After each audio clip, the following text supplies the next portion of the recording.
오늘 하나님의 말씀은 마태복음 16장 13절에서 16절까지 말씀입니다. 우리 13절부터 16절까지 말씀 우리 한 목소리로 함께 봉독하겠습니다. 우리 13절부터 16절입니다. 시작. 예수께서 빌립보 가이사랴 지방에 이르러 제자들에게 물어 이르시되 사람들이 인자를 누구라 하느냐? 이르되 더러는 세례 요한, 더러는 엘리야, 어떤 이는 예레미야나 선지자 중에 하나라 하다이다. 이르시되 너희는 나를 누구라 하느냐? 시몬 베드로가 대답하여 이르되 주는 그리스도시요 살아계신 하나님의 아들이시니이다. 아멘. 오늘 기독교 교리의 5번째 시간 예수 그리스도라는 제목으로 우리 살펴보도록 하겠습니다. 오늘 다루게 될 부분은 기독교 교리에 있어서도 가장 중요한 부분이라고 할 수 있습니다. 그리고 고난주간을 맞아서 예수님이 누구이신지에 대해서 살펴본다는 것이 시기적으로도 적절한 것 같습니다. 예수님을 아는 지식이 중요한 이유가 무엇이겠습니까? 바로 우리의 영생, 우리의 구원의 시작이 예수님이 누구이신가 하는 것을 제대로 아는 것에서부터 시작하기 때문입니다. 요한복음 17장 3절 말씀 보겠습니다. 영생은 곧 유일하신 참 하나님과 그가 보내신 자 예수 그리스도를 아는 것이니이다. 예수님을 제대로 알아야 거기에서부터 구원이 시작이 됩니다. 자, 당연하지 않겠습니까? 우리가 예수님을 믿는다고 하면서 정작 예수님이 누구이신지에 대해서도 잘 모르고 예수님이 우리를 위해서 어떤 일을 행하셨는지에 대해서도 잘 모른다면 우리가 어떻게 이런 상태를 예수님을 믿는다라고 말할 수 있겠습니까? 그러므로 믿음이라고 하는 것은 먼저 내가 무엇을 믿는지에 대해서 제대로 아는 것에서부터 시작한다라고 말할 수 있습니다. 그리고 예수님을 제대로 알기 위한 방법은 하나님께서 특별 계시로 우리에게 주신 이 성경을 통해서 우리는 예수님이 누구이신지를 제대로 알 수 있습니다. 그래서 우리가 오늘 성경을 살펴보는 것입니다. 자, 오늘 여러 가지 내용을 살펴볼 텐데 아주 가장 기본적인 내용부터 먼저 우리 이야기하겠습니다. 자, 요한복음 14장 6절에서 우리가 잘 아는 말씀이죠. 예수께서 이르시되 내가 곧 길이요 진리요 생명이니 나로 말미암지 않고는 아버지께로 올 자가 없느니라. 자, 헬라어 원본을 보시게 되면 길, 진리, 생명 앞에 여성 정관사 해가 붙습니다. 그래서 헬라어로 보면 해 호도스, 내가 곧 길, 그리고 해 알레세이아, 내가 진리, 그리고 해 조에, 내가 생명. 자, 그런데 이제 이것을 해석을 할 때는 해 호도스, 내가 유일한 길이다. 그리고 해 알레세이아, 진리는 하나만 있는 건 아니죠. 그런데 그 진리 가운데서도 궁극적인 진리다. 그리고 해 조에, 생명, 생명 중에서도 참 생명, 예수님이 바로 그 유일한 진리이시고 궁극적인 진리이시고 참 생명이시다 라고 자신에 대해서 증언을 하신 것입니다. 자, 예수님이 유일한 구원의 길일 수밖에 없는 이유는 메시아로서 자격을 정확하게 다 갖추신 분이 예수님밖에 없기 때문입니다. 그러면 메시아의 구원자의 조건이 무엇이냐? 우리 학습 공부나 세례 공부하신 분들 또 세가족 공부하신 분들은 이미 다 배워서 아시겠지만 2가지 조건입니다. 첫 번째는 예수님께서 우리의 구원자가 되시기 위해서는 죄가 없는 참 사람이셔야 된다. 사람이 사람의 죄를 대신할 수 있는 것이죠. 네. 그래서 죄가 없는 참 사람이어야 되는데 창세기 3장 15절 우리가 원시 복음이라고 불리우는 이 말씀을 보면 여자의 후손이라는 말이 나옵니다. 앞으로 장차 여자의 후손이 뱀의 머리를 상하게 할 것이다. 이 여자의 후손이 바로 예수님을 말하는 것이고 예수님이 여자의 후손, 즉 다른 말로 하면 동정녀 탄생하셨다는 것이죠. 그래서 이 부분은 조금 연구를 할 필요는 있긴 하겠지만, 저는 개인적으로 생각하는 부분은 있겠지만 여기에 조금 논란의 여지가 있기 때문에 말씀을 드리지 않겠습니다만은, 왜 예수님을 남자의 자손이라고 하지 않고 여자의 후손이라고 하셨을까? 여기에는 뭔가 의미가 있을 것 같습니다. 자, 그리고 히브리서 4장 14절 15절을 보면 예수님은 우리에게 큰 대제사장이 되시는데, 자, 말씀을 보면요, 그러므로 우리에게 큰 대제사장이 계시니 누가요? 승천하시니 곧 하나님의 아들 예수님이 대제사장이시다. 우리가 믿는 도리를 굳게 잡을지어다. 우리에게 있는 대제사장은 어떤 분이신가? 우리의 연약함을 동정하지 못하실 리가 아니요, 우리 모든 일에 우리와 똑같이 시험을 받으신 이로되 죄는 없으시니라. 예수님은 사람이시지만 죄가 없는 참 사람이시다. 자, 죄가 있는 사람이 죄가 있는 사람을 대신해서 죽어봐야 아무 소용이 없는 겁니다. 죄를 지은 사람의 죄를 대신하기 위해서는 대신 죽는 그 사람이 죄가 없는 사람이어야만 되는 것입니다. 자, 그러면 죄가 없는 사람이기만 하면 되느냐? 아니죠. 한 사람이 죽었을 뿐입니다. 그러면 한 사람의 죄를 해결할 수밖에 없는 것이죠. 근데 왜 예수님은 모든 인류의 죄를 다 해결하셨다고 말하느냐? 왜 진정한 메시아라고 이야기하느냐? 예수님은 두 번째 조건, 참 하나님이라고 하는 이 두 번째 조건도 동시에 만족하고 계시는 분이시기 때문에 그렇습니다. 자, 하나님이시다. 다른 말로 하면 창조주시라는 말입니다. 이 세상에 존재하는 모든 것들은 하나님이 만드신 피조물입니다. 그러면 피조물이 아무리 가치가 크다고 해도 그것보다 더 큰 가치는 이 피조물을 만든 창조주의 가치겠죠. 세상의 모든 가치들을 다 합쳐도 창조주의 가치를 넘어설 수는 없는 겁니다. 예를 들어서 1,000억짜리 도자기가 있다고 쳐도 그 1,000억짜리 도자기가 아무리 가치가 있다고 해도 이 도자기를 만든 사람의 가치는 넘어설 수가 없는 겁니다. 근데 예수님은 참 하나님이시기 때문에 예수님이 십자가에서 죽으셨을 때는 창조주의 생명의 가치가 지불이 된 것입니다. 그러면 이 세상에 있는 모든 인류, 모든 세상의 피조물의 모든 가치를 더한 것보다 더 큰 가치가 희생제물로 대신해서 지불되어졌다. 자, 그렇다면 이 두 가지 조건, 참 죄 없는 참 사람이면서 동시에 참 하나님이라고 하는 이 두 가지 조건을 만족시킬 수 있는, 동시에 만족시킬 수 있는 분이 누구냐? 예수님밖에 없기 때문에 유일한 길이라고 말씀하는 겁니다. 만약에 이 두 가지 조건을 만족시킬 수 있는 다른 누군가가 있다면 예수님만이 유일한 길일 수가 없는 것이죠. 그런데 예수님이 유일한 길, 헤호도스라고 말씀하신 이유는 이 두 가지 조건을 동시에 만족시키는 구원자는 없기 때문에 그렇습니다.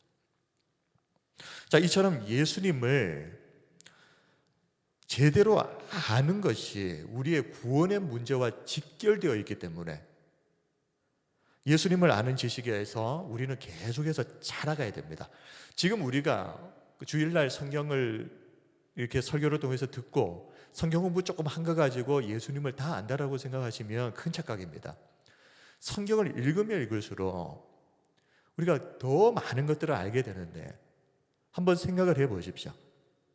종료주일, 부활주일, 그리고 뭐 크리스마스, 왜 매년마다 설교가 달라지겠습니까?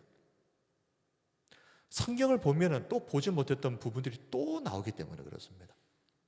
그래서 우리가 성경을 한번 대충 읽고 나서 안다 생각하지 마시고 예수님이 누구이신가에 대해서 아는 지식은 끝이 없습니다. 그렇기 때문에 항상 성경을 펼쳐서 구약에 게시되어 있는 예수님, 신약에 게시되어 있는 예수님을 계속해서 알아가셔야 됩니다. 이것이 왜 중요하다고요? 이게 우리의 구원의 문제와 직결되어 있기 때문에. 영생은 곧 유일하신 참 하나님과 그가 보내신 자 예수 그리스도를 아는 것이기 때문에. 자, 그러면 베드로후서 3장 18절 말씀을 우리 같이 한번 읽겠습니다. 시작. 오직 우리 주 곧 구주 예수 그리스도의 은혜와 그를 아는 지식에서 자라가라. 영광이 이제와 영원한 날까지 그에게 있을지어다. 아멘. 우리 성도 여러분, 예수님을 아는 지식에서 계속해서 자라나는, 성장하는 우리 성도님들 다 되시기 바랍니다. 자, 오늘 보면 마태복음 16장은 예수님이 누구이신가를 알 수 있는 아주 중요한 본문입니다. 예수님은 빌립보 가이사랴라고 하는 지역에서 제자들에게 질문하십니다. 너희는 나를 누구라고 하느냐? 그때 그 질문에 대해서 베드로가 답변한 내용을 담고 있습니다. 우리 13절부터 16절 말씀 제가 다시 한번 읽어드립니다. 예수께서 빌립보 가이사랴 지방에 이르러 제자들에게 물어 이르시되 사람들이 인자를 누구라 하느냐? 이르되 더러는 세례 요한, 더러는 엘리야, 어떤 이는 예레미야나 선지자 중에 하나라 하나이다. 이르시되 너희는 나를 누구라 하느냐? 시몬 베드로가 대답하여 이르되 주는 그리스도시요 살아계신 하나님의 아들이시니이다. 자, 먼저 이 예수님께서는 두 번 질문하시죠. 첫 번째, 사람들이 인자를 누구라 하느냐? 그리고 제자들에게는 너희는 나를 누구라고 하느냐? 왜 사람들이 에 대해서는 인자라고 말씀하시고 제자들에게는 나라고 이야기하셨겠습니까? 이 인자라고 하는 말은 공적인 의미를 담고 있는 개념입니다. 근데 나라고 할 때는 이 공적인 의미를 넘어서 너희 각 사람에게 개인적으로 나는 누구냐라고 부르시는 겁니다. 그리고 예수님께서 이 질문을 하신 것이 빌립보 가이사랴라고 성경에 기록되어 있는데 이 부분도 눈여겨볼 부분입니다. 성경을 읽어보시면 가이사랴라고 하는 곳이 있고요, 빌립보 가이사랴, 빌립보라고 하는 곳이 있는데 이 가이사랴와 빌립보 가이사랴는 다른 지역입니다. 가이사랴는 지중해 연안에 있는 해변 도시입니다. 근데 빌립보 가이사랴 또 혹은 가이사랴 빌립보라고 다른데 순서는 상관없습니다. 이 지역은 내륙에 있는 가이사랴 지역입니다. 자, 그런데 왜 빌립보 가이사랴라고 붙였느냐? 이 분봉왕이었던 헤롯 빌립이라고 하는 사람이 이 도시를 이게 로마 황제 디베료 가이사, 자, 디베료는 이름이라고 하면 가이사는 우리가 로마 황제를 지칭하는 단어입니다. 그래서 로마 가이사 하면 로마 황제를 말하는 것이다.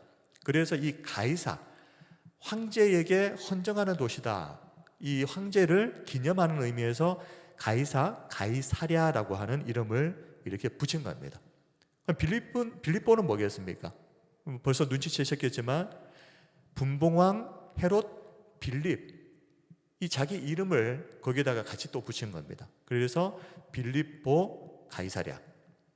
자, 그러면 이 이름에서 볼 수 있듯이 빌립보 가이사랴는 황제의 도시입니다.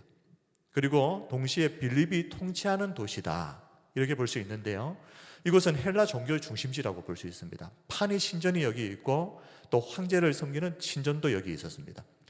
자, 예수님은 지금 다른 곳이 아닌 로마 황제를 주로 섬기는 황제의 도시 한복판에서 예수님이 제자들에게 너희는 나를 누구라고 하느냐라고 물으신 것입니다. 사람들은 뭐라고 고백한다고 그랬습니까? 예수님에 대해서 세례 요한, 엘리야, 예레미야 아니면 다른 선지자들 중에 한 사람이 아니겠는가? 특별한 선지자, 특별한 사람으로는 보았지만 예수님을 메시아라고는 생각하지 않았습니다. 근데 베드로는 주는 그리스도시요 살아계신 하나님의 아들이십니다 라고 대답했을 때 이 고백은 바로 예수님은 메시아라고 하는 고백이 담겨 있는 것입니다. 그저 사람들 가운데 뛰어난 어떤 한 분이 아니라 메시아이십니다. 이 고백이 얼마나 중요했으면 예수님께서 두 말씀을 하시죠. 첫 번째 말씀은 베드로가 이 고백을 할 수 있었던 것은 혈육, 다시 말하면 사람의 지식, 지혜에서 누군가에게 배워서 나온 것이 아니라 성부 하나님께서 알게 하신 것이라는 것입니다. 신적인 지식이라는 것이죠. 이 사람 머리에서 나올 수 있는 대답이 아니다 하는 말입니다. 그리고 이 신앙 고백 위에 내가 내 교회를 세우겠다. 마태복음 16장 17절 18절이죠. 예수께서 대답하여 이르시되 바요나 시몬아 내가 복이 있도다. 이를 내게 알게 하니는 혈육이 아니요 하늘에 계신 내 아버지시니라. 또 내가 네게 이르노니 너는 베드로라. 페트라, 반석이라는 말입니다. 시몬이라고 하는 이름을 가진 이 사람에게 예수님이 페트라, 반석이라고 하는 베드로라고 하는 이름을 주시면서 내가 이 반석 위에, 베드로가 했던 그 신앙 고백의 반석 위에 내 교회를 세우리니 음부의 권세가 이기지 못하리라. 다시 말하면 예수님을 바르게 아는 바른 신앙 고백 위에 교회가 세워진다. 이 교회는 뭘 말하는 것이겠습니까? 성도들입니다.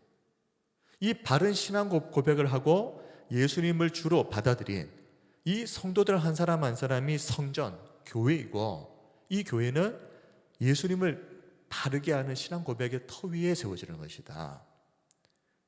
그러면 예수님을 제대로 알지 못하면 믿음도 신앙도 있을 수가 없는 것이죠. 우리의 예수님에 대한 그 고백의 수준이 사람들의 고백처럼 세례 요한 정도 되지 않을까? 엘리야 정도? 아니면 예레미야나 선자 중에 한 사람이 아닐까? 이 고백 위에는 교회가 세워지지 않습니다.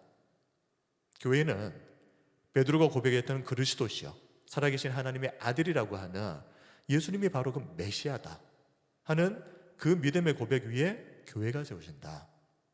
자, 그러면 베드로가 고백했던 주, 그리스도, 살아계신 하나님의 아들, 이 의미가 무엇인지 조금 이제 정확하게 살펴보려고 합니다. 그리고 이 외에도 한 몇 가지를 더 살펴볼 텐데요. 첫 번째로 주, 헬라어로 퀴리오스, 주인이시라는 것이죠. 주권자, 주인. 빌립보서 2장 9절에서 11절 말씀을 보면 하나님께서 예수님을 높이셨는데 주로 세우셨다 말씀이 나옵니다. 이러므로 하나님이 그를 지극히 높여 모든 이름 위에 뛰어난 이름을 주사 하늘에 있는 자들과 땅에 있는 자들과 땅 아래에 있는 자들로 모든 무릎을 예수의 이름에 꿇게 하시고 그 주인의 아래에 무릎을 꿇게 하셨다. 복종케 하셨다. 모든 입으로 예수 그리스도를 주라 시인하여 하나님 아버지께 영광을 돌리게 하셨느니라. 하나님께서 예수님을 이 세상에 주로 세우셨다. 그리고 마태복음 21장 3절을 보면, 자, 우리가 잘 아는 본문이죠. 만일 누가 무슨 말을 하거든 주가 쓰시겠다 하라. 그리하면 즉시 보내리라. 우리가 지난 주간 종료주일을 보냈습니다. 예수님께서 예루살렘 성을 입성하실 때 어린 나귀 새끼를 타고 오셨는데 그 나귀 새끼가 어디서 난 것이냐? 마태복음 21장 3절에 예수님께서 제자 둘을 보내시면서 거기 가면 나귀 새끼가 있을 텐데 끌고 와라. 주인이 도대체 왜 갖고 왔느냐고 물으면 주가 쓰시겠다 하라. 이 내용을 통해서도 예수님이 바로 퀴리오스, 주인이시다 하는 것을 보여주는 것입니다. 그리고 우리의 구원이라고 하는 것도 우리가 예수님이 바로 주라는 것을 믿는 것에서 구원이 임합니다. 로마서 10장 9절에 내가 만일 내 입으로 예수를 주로 시인하며, 자, 입으로 시인하는 겁니다. 예수님이 퀴리오스라는 것을, 또 하나님께서 그를 죽은 자 가운데서 살리신 것을 내 마음에 믿으면 구원을 받으리라. 그러므로 우리가 예수님을 주라고 고백하는 것은 바로 우리의 구원의 문제와 직결되어 있는 문제입니다. 그리고 우리가 예수님을 그럼 어떻게 우리가 주라고 시인할 수 있게 되었는가? 사실 베드로가 마태복음 16장 16절에서 예수님을 향해서 주라고 부른 것이 그냥 쉽게 할 수 있는 말이 아닌 것이, 빌립보 가이사랴는 황제를 주라고 부르는 것입니다. 그러니 그때 당시에는 아무에게 주라는 말을 사용할 수조차 없었습니다. 근데 그곳에서 베드로는 주는 그리스도시요 살아계신 하나님의 아들이시다, 이렇게 놀라운 고백을 할 수 있었던 이유가 뭐라 그랬습니까? 베드로 네 머리에서 나온 게 아니라 그러셨죠. 혈통, 혈육, 사람의 지혜, 사람의 생각에서 나온 게 아니다. 이것은 하나님께서 그렇게 알게 하신 것이다. 그리고 고린도전서 12장 3절에서는 그 내용을 말씀하는 겁니다. 그러므로 내가 너희에게 알리노니 하나님의 영으로 말하는 자는 누구든지 예수를 저주할 자라 하지 아니하고 또 성령으로 아니하고는 누구든지 예수를 주시라 할 수 없느니라. 그러므로 우리가 예수님을 주님이라고 고백할 수 있는 것은, 물론 주가 무슨 의미인지도 모르고 그냥 사람들이 다 주님 주님 하니까 할 수도 있겠지만, 정말 주의 의미가 무엇인지를 알고 그럼에도 불구하고 우리가 예수님을 주라고, 퀴리오스라고 고백할 수 있는 것은, 이것은 성령의 역사가 없이는 불가능하다는 말입니다. 우리가 이 시간 이 자리에서 예수님을 주라 고백할 수 있는 것이 성령의 역사인 것을 믿으시기 바랍니다. 그것이 바로 예수님께서, 하나님께서 우리를 구원하셨다고 하는 그 증거 중에 하나입니다. 자, 그리고 두 번째로 베드로는 그리스도라고 고백했습니다. 자, 그리스도라고 하는 것은 이름이 아니라 칭호입니다. 자, 크리오라고 하는 헬라어가 기름을 붓다라는 이 단어입니다. 자, 크리오가 기름을 붓다. 그러면 크리스토스, 그리스도는 기름 부음을 받은 자. 자, 그러면은 누구에게 기름을 부어서 이렇게 세우느냐? 왕과 제사장과 선지자를 세울 때에 기름을 부어서 임명을 합니다. 자, 그런데 이건 참고입니다. 메시아는 히브리어입니다. 그런데 이 메시아를 헬라어로 표현하면 그리스도가 됩니다.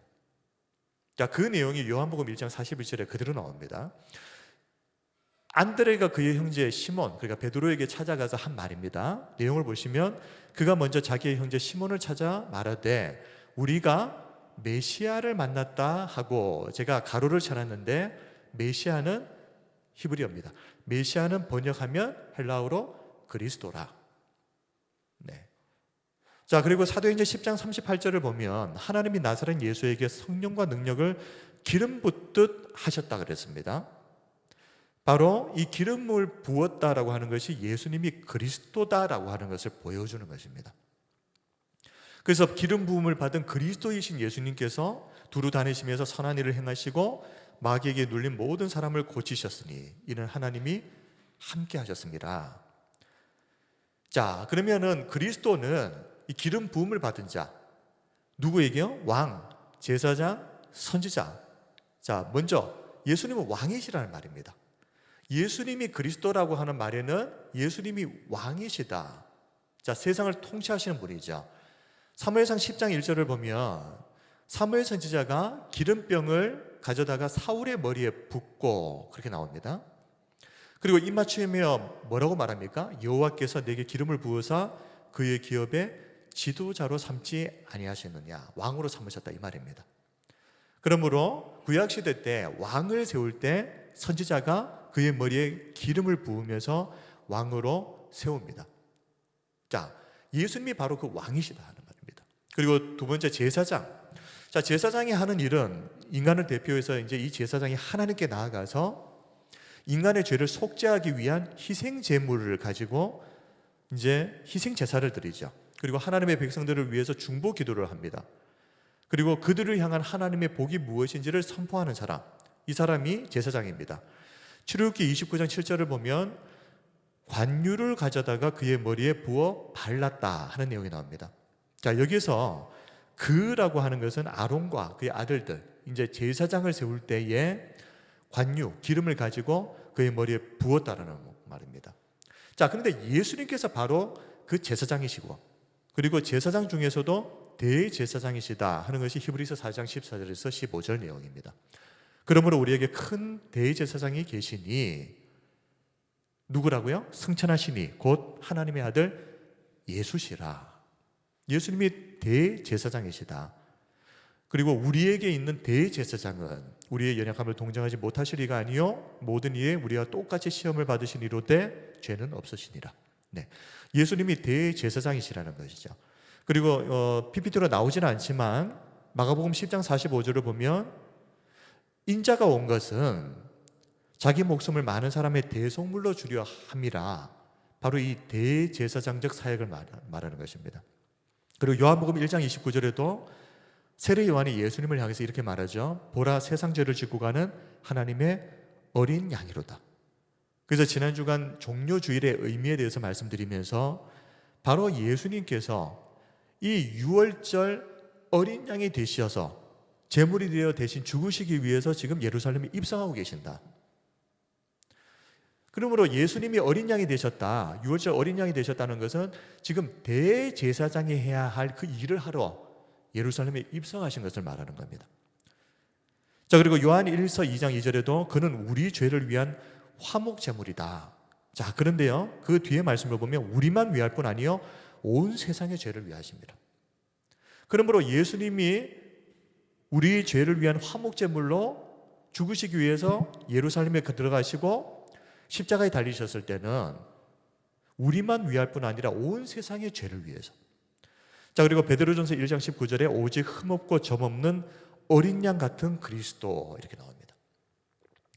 자, 예수님이 대제사장이시다라는 말이죠. 세 번째로 누구에게 기름을 붓습니까? 선지자. 자, 선지자는 하나님의 말씀을 백성들에게 전하는 사람입니다. 그리고 동시에 그 말씀의 뜻이 무엇인지를 해석해서 전달하는 사람. 그런데 예수님께서 하신 일이 바로 이 일이셨죠. 열왕기상 19장 16절을 보면 너는 또 님시의 아들 예후에게 기름을 부어 이스라엘 왕이 되게 하고, 자, 기름을 붓는데 예후를 왕으로 세우기 위해서. 근데 두 번째 보시면 또 아벨 무홀라 사밧의 아들 엘리사에게 기름을 부어 너를 대신하여 무엇이요? 선지자가 되게 하라. 선지자를 세울 때도 기름을 부었다. 자, 그런데 예수님이 바로 그 선지자이시다. 누가복음 24장 45절을 보면 이에 그들의 마음을 열어 성경을 깨닫게 하셨다. 선지자가 해야 되는 일이 하나님의 말씀을 전하고 그 말씀이 무슨 의미인지를 깨닫게 하는 사람. 그런데 예수님께서 사람들을 모아놓고 하나님의 말씀을 전하셨을 때 그 말씀은 구약 성경입니다. 근데 그 구약 성경을 전하실 때 사람들이 그 말씀을 듣고 뭐라고 이야기하는가 하면요, 예수님이 말씀하시는 것을 들어보니까 지금까지 우리가 바리새인이나 서기관들한테서 보지 못했던 신적 권위를 예수님을 통해서 느꼈다라고 이야기하거든요. 이 말은 다시 말하면 바리새인과 서기관들을 통해서 전해졌던 그 하나님의 말씀의 해석들이 엉터리였다는 겁니다. 그런데 예수님을 통해서 비로소 하나님의 말씀이 정말 그 원뜻 그대로 해석되어서 들려졌다. 그러므로 예수님은 참 선지자이시라는 겁니다. 예수님을 통해서 정말 하나님의 말씀이 바르게 해석되어서 전해진다. 그래서 예수님은 예루살렘에 입성하시면서 겸손의 왕으로 입성하시고, 그리고 십자가에 달려 죽으시면서 대제사장의 그 화목제물로서의 직분을 감당하시고, 그리고 그 전에는 백성들에게 하나님의 말씀을 정확하게 알려주시면서 선지자의 직무를 감당하신, 그래서 예수님은 그리스도시다. 자, 세 번째로 베드로는 하나님의 아들이라고 고백했습니다.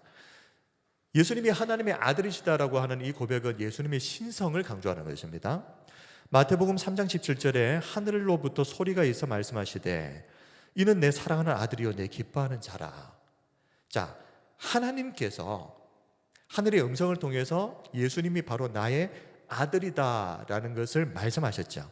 그리고 마태복음 16장 16절에 이제는 베드로가 고백하는 겁니다. 시몬 베드로가 대답하여 이르되 주는 그리스도시요 살아계신 하나님의 아들이십니다.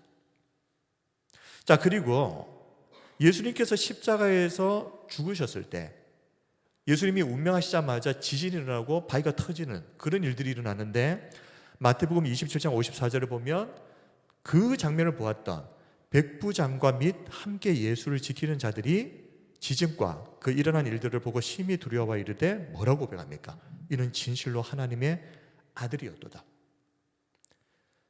예수님의 그 신성을 고백을 한 것입니다. 그리고 천사가 마리아에게, 잉태한 마리아에게 와서 이렇게 이야기하죠. 누가복음 1장 35절 천사가 대답하여 이르되 성령이 내게 임하시고 지극히 높으신 이의 능력이 너를 덮으시리니 이러므로 나실 바 거룩하신 이는 하나님의 아들이라 일컬어지리라. 마리아의 뱃속에 잉태되신 예수님이 바로 하나님의 아들이시다라고 천사가 증언하는 것입니다. 이렇게 성경에는 하나님께서 또 제자들이, 천사들이, 심지어 예수님을 십자가에 못 박아 죽였던 백부장과 군인들이 예수님을 향해서 다 동일하게 뭐라고 이야기합니까? 증언합니까? 이분은 하나님의 아들이시다. 예수님이 하나님의 아들이시라는 것은 이제 그 이단 교리들 가운데에서는 이렇게 잘못된 교리 가운데 이런 것들이 있습니다. 하나님의 아들이라고 그러니까 성부 하나님보다는 열등한 존재. 그것이 아니라 예수님이 하나님의 아들이라는 것은 예수님은 하나님이시라는 것입니다. 그래서 그는 본체 하나님과 동등하신 분. 그래서 하나님과 본질적으로 동등한 신성을 강조한 것이 이 말씀이고요. 요한복음 10장 30절에 나와 아버지는 하나이니라. 예수님께서도 이 부분에 대해서 말씀하셨습니다.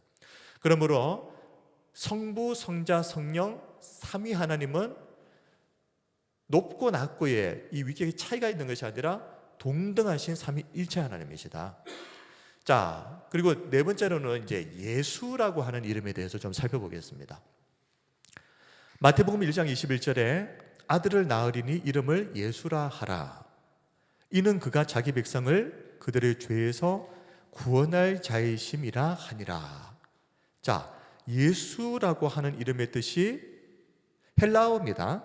헬라어로 예수는 여호와는 구원이시다라는 의미입니다. 자, 그런데 헬라어로 예수라고 하는 이름이 히브리어로는 예슈아를 헬라어로 음력한 게 예수거든요. 자, 그런데 야훼 예슈아, 이 히브리어 문장입니다. 야훼 예슈아라고 하는 말이 무슨 말이냐? 야훼, 여호와는 예슈아, 구원이시다. 그러면 예슈아는 뭐라는 말입니까? 구원이라는 말이죠. 구원이라는 말.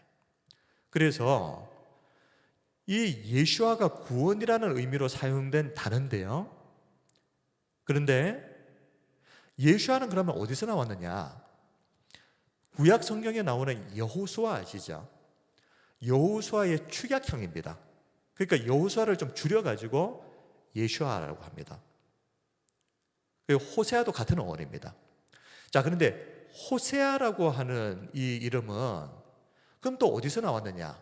이게 다 연결이 되어 있습니다. 여호수아의 원래 이름이 또 호세아입니다.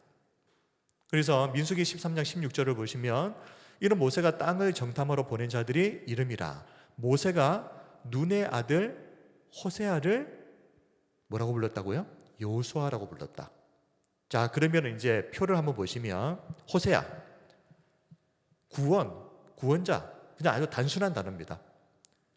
그런데 이 호세아에서 뭐가 나왔다고요? 여호수아라고 하는 이름으로 바뀌게 되는데 이 여호수아는 호세아라고 하는 그 구원이라고 하는 단어와 여호와가 합쳐지면서 여호와는 구원이시다라는 문장으로 바뀌는 겁니다.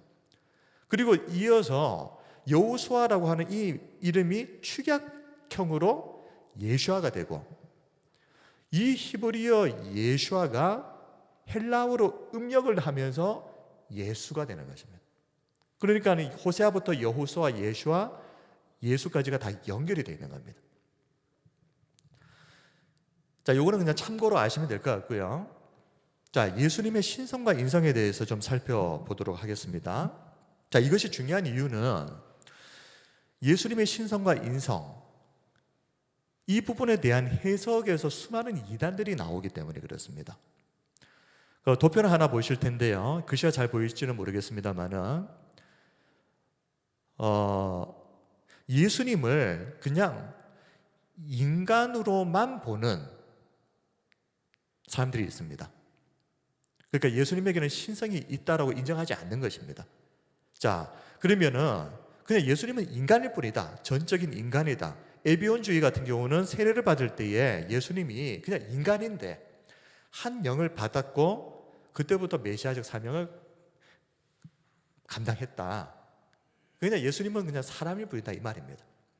자, 그런데 또 어떤 사람들은 아니다. 예수님은 인간이 아니라 그냥 하나님이다. 신이다. 자, 그게 두 번째입니다.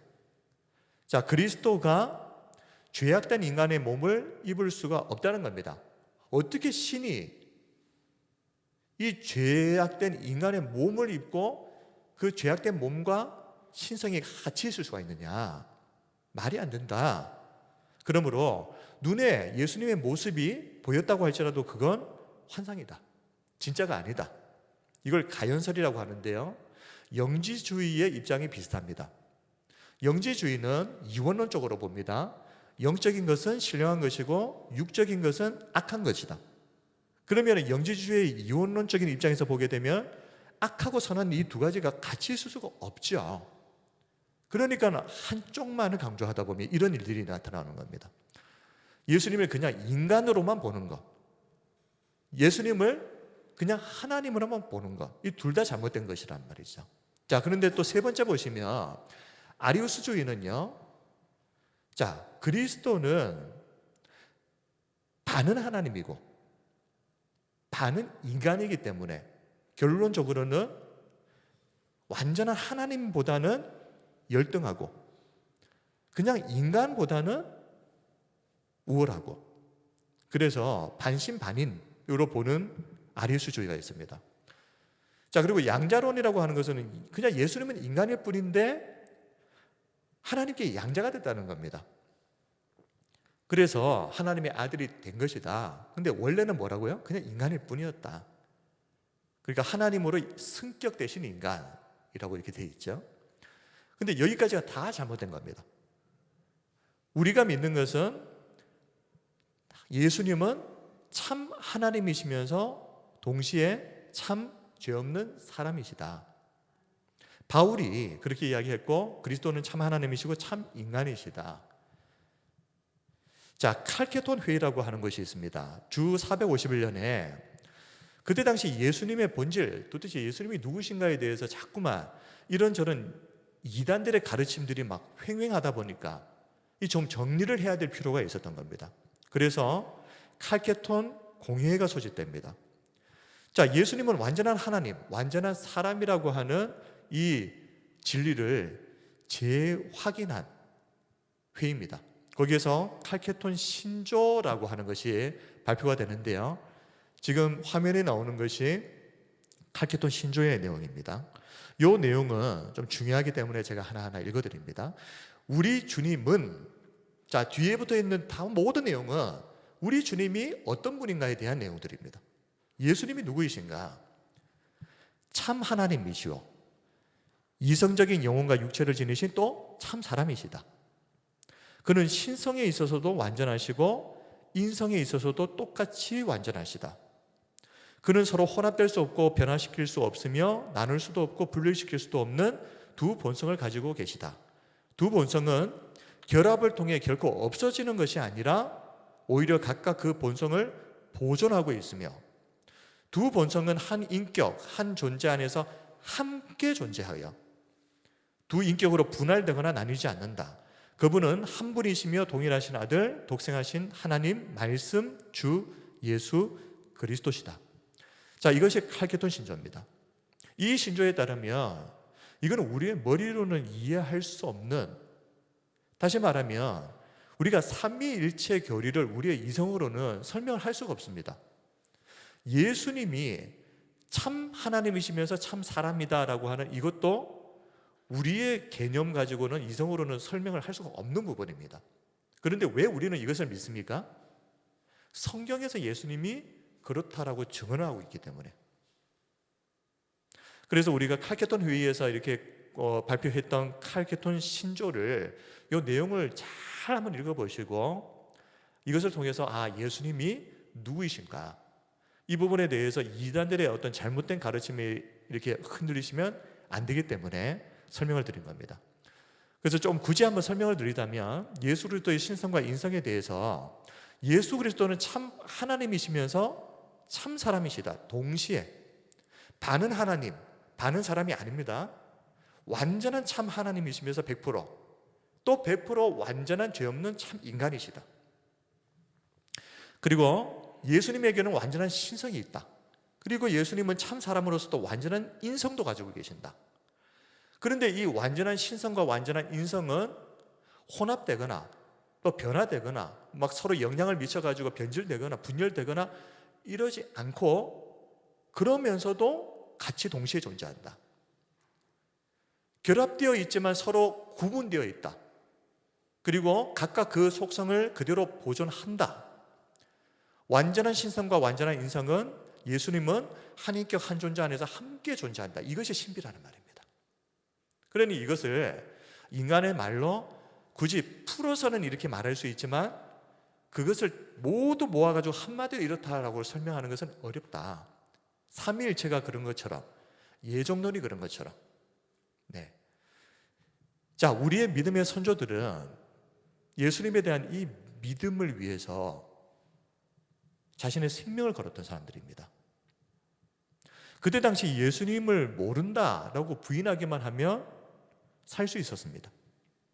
근데 왜 수많은 사람들이 콜로세움에서 짐승의 밥이 되고 처형당하고, 심지어 네로 황제 때는 그 네로의 왕궁의 횃불로 그리스도인들을 장대에 매달아 가지고 불을 붙여버렸습니다. 뭐 그런 것들은 그냥 비일비재합니다. 근데 살려고 하면 나는 예수님 모른다라고 부인만 하면 살 수 있었습니다. 근데 우리의 믿음의 선조들은 이 예수님을 끝까지 고백하고 차라리 죽는 길을 선택했던 분들입니다. 자, 그때 당시 우리가 잘 아시겠지만 훗날 초기 기독교 시대, 1세기 후반부터 4세기 중반까지, 초까지를 우리가 초기 기독교 시대라고 하는데요. 이때 그리스도인들이 굉장히 박해를 받습니다. 로마의 10대 황제를 통해서 10명의 황제를 통해서 정말 끔찍한 박해를 받거든요. 그러다 보니 공적인 자리에서 내가 그리스도인이요라고 하는 것을 밝힐 수가 없었습니다. 근데 서로 이렇게 시장을 간다거나 거리에서 사람을 만났을 때 이 사람이 예수님을 믿는 그리스도인인지 아닌지를 알 수가 없잖아요.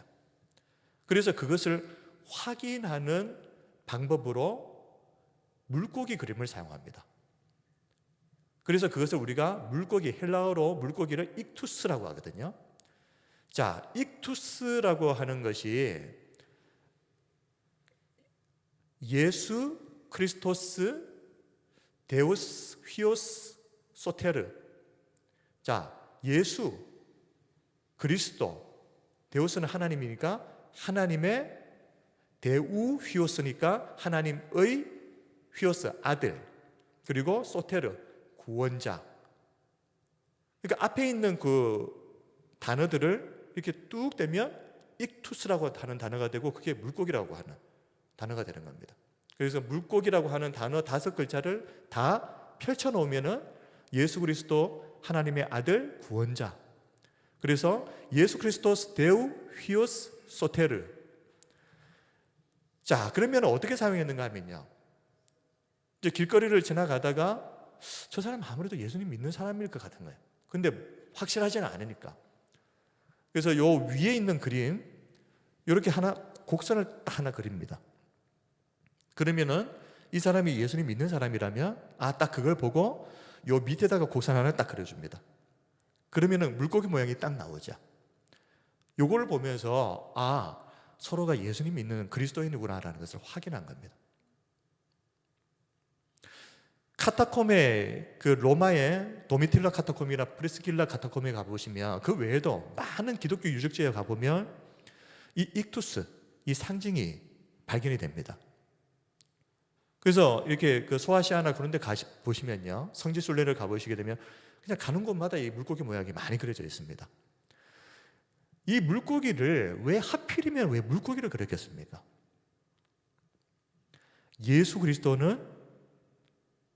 예수님은 그리스도이시고 하나님의 아들이시며 우리의 구원자라고 하는 것을 내가 믿는다라고 하는 신앙 고백의 의미가 여기에 담겨져 있는 겁니다. 이처럼 우리의 선조들은 예수님이 하나님의 아들이시고 우리의 구원자라고 하는 것을 믿는 이 믿음을 위해서 자기 생명까지 아끼지 않았습니다. 그럴 수 있었던 것은 이 고백에 담긴 그 가치를 알고 있었기 때문에 그렇습니다. 예수님이 누구이신지, 자신들이 믿는 믿음의 대상이신 예수 그리스도께서 어떤 분이신지, 그리고 그분을 믿는다는 것이 무엇을 의미하는 것인지 그것을 알고 있었기 때문에 그 신앙 고백에 자기 생명을 겁니다. 오늘 우리가 예수님은 누구이신가, 예수 그리스도에 대해서 우리가 살펴본 이유는 그저 우리의 머리에 지식 하나를 더 넣으려고 그러는 것이 아니라 이 내용들을 통해서 과연 예수님은 내 생명을 걸 만한 가치가 있는 분인지 생각을 해보시라 하는 것입니다. 내 생명, 내 인생, 내 모든 것을 다 걸어도 아깝지 않을 분이 예수님이시다. 이 부분에 대해서 예수님을 제대로 알지 못하는데 어떻게 이런 결론을 내릴 수 있겠습니까? 그래서 우리가 계속해서 성경을 펼쳐 읽으면서 우리는 성경을 통해서 예수님이 누구이신지를 제대로 알아야 됩니다. 오늘 사실 이렇게 말씀드린 것은요, 준비한 거에서 거의 반을 덜어냈습니다. 도저히 시간상 다 전할 수가 없을 것 같아가지고 이것저것 생략한 게 이겁니다. 그러니 성경을 펼쳐서 읽어보시게 되면 얼마나 많은 풍성한 예수 그리스도에 대한 지식이 그 안에 담겨져 있겠습니까? 우리가 예수님을 정말 제대로 안다면 예수님을 위해서 우리 생명이라고 하는 것이 정말 아무것도 아니구나 하는 것을 알게 될 겁니다. 그런데 예수님을 제대로 알지 못하면요, 내가 왜 예수님을 위해서 내가 죽어야 돼? 왜 예수님을 위해서 희생해야 돼? 왜 손해봐야 돼? 이렇게 될 겁니다. 우리 성도님들 이번 고난주간을 보내시면서 성경을 읽으십시오. 제가 새벽에 힘들게 교회까지 나와서 기도하시라 말은 내가 안 하겠습니다만, 이 고난주간 어느 때보다도 성경을 읽으시면서 예수님이 누구이신지에 대해서 깊이 깨달으셨으면 좋겠습니다. 그래서 우리의 믿음의 선조들이 그러했듯이 우리도 예수님이 누구이신지를 정확하게 깨닫고 이 주님을 위해서 우리의 선조들이 걸어갔던 그 믿음의 길 우리도 걸어갈 수 있는 이런 은혜가 있었으면 좋겠습니다. 이번 고난주간이 저와 우리 성도님들에게 그런 의미가 있는 날이 되기를 원하고, 또 이 한 주간이 지나고 나서 정말 기쁨으로 예수님의 부활을 맞이하는 저와 우리 성도님들이 다 되시기를 주님의 이름으로 축원드립니다. 이제 우리 함께 기도하겠습니다. 이 시간 기도할 때